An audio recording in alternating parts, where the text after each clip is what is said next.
Good morning વિદ્યાર્થી મિત્રો, કેમ છો બધા? મજામાં?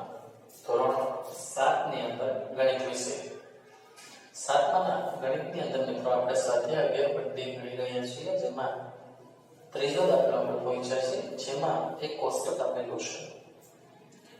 કોષ્ટક છે એમાં અનુક્રમ નંબર, આધાર, ઊંચાઈ, સમાંતર બાજુ, ચતુષ્કોણના ક્ષેત્રફળ એવું આપેલું છે અને ખોટતી રાશિ શોધવાની છે. તો પહેલું છે એમાં 20 સેન્ટીમીટર આધાર એટલે પાયો, ઊંચાઈ નથી આપેલી 246 સેન્ટીમીટર સ્ક્વેર. બરાબર, આધાર આપેલો છે કેટલો? 20 સેન્ટીમીટર, 20 સેન્ટીમીટર. ઊંચાઈ છે આપેલી નથી, એ શોધવાની છે અને ક્ષેત્રફળ 246 સેન્ટીમીટર સ્ક્વેર. તો ચાલો મિત્રો અહીંથી શરૂઆત કરીએ. હવે સમાંતર બાજુ ચતુષ્કોણ નો ક્ષેત્રફળ b ગુણ્યા h. હવે h આપેલ છે ને, તો h ને બનાવો સૂત્રનો કરતા. તો સમાંતર બાજુ ચતુષ્કોણ નું ક્ષેત્રફળ છે b. ક્ષેત્રફળ છે 246 છેદમાં 20. બરાબર, 246 ના છેદમાં 20 એટલે અહીંયા 12.3 આપણને એ હાઈટ મળશે. કેટલી મળશે? 12.3 સેન્ટીમીટર હાઈટ. તમને કોઈ પણ બે રાશિ આપી હોય એની ઉપરથી તમે ત્રીજી રાશિ છે શોધી શકો. બીજું, ઊંચાઈ આપી છે 15 સેન્ટીમીટર અને ક્ષેત્રફળ આપેલું છે 154.5 સેન્ટીમીટર સ્ક્વેર. અને આપણે આધાર એટલે કે પાયો એ b શોધવાનો છે. તો અહીંયા સમજી શકો છો મિત્રો, સમાંતર બાજુ ચતુષ્કોણનો ક્ષેત્રફળ b ગુણ્યા h. તો b ને બનાવો સૂત્રનો કરતા, તો સભાજકોનું ક્ષેત્રફળ છેદમાં h. 154.5 છેદમાં h એટલે કેટલા? 15.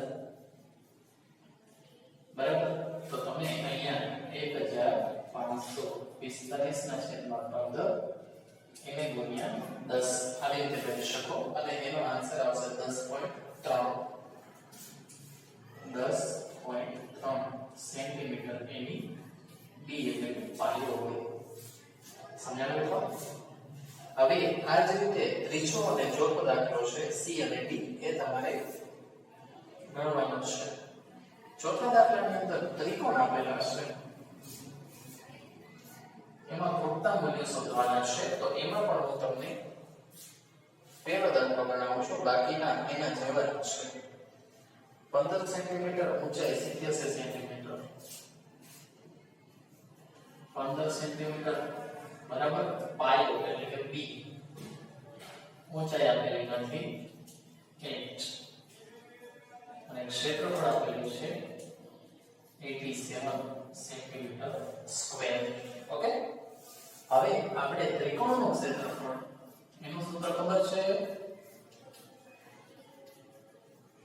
હા, ગુણ્યા પાયો એટલે b, h એટલે ઊંચાઈ. તો આ ગુણ્યા પાયો આપણે b આપેલું છે b, પાયો છે 15, h આપેલા નથી, ક્ષેત્રફળ છે 87.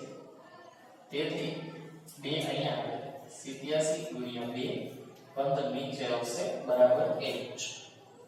h શોધવા માટે અહીંયા આપણે 87 ગુણ્યા 2 એટલે 14 વધીએ 174 છેદમાં 15. આનો ભાગાકાર આપણે કરીશું એટલે આન્સર આવશે 11.6 સેન્ટીમીટર. બરાબર, આ સૂત્રનો ઉપયોગ કરી તમારે કોષ્ટક પૂર્ણ કરવાનું છે. ઓકે,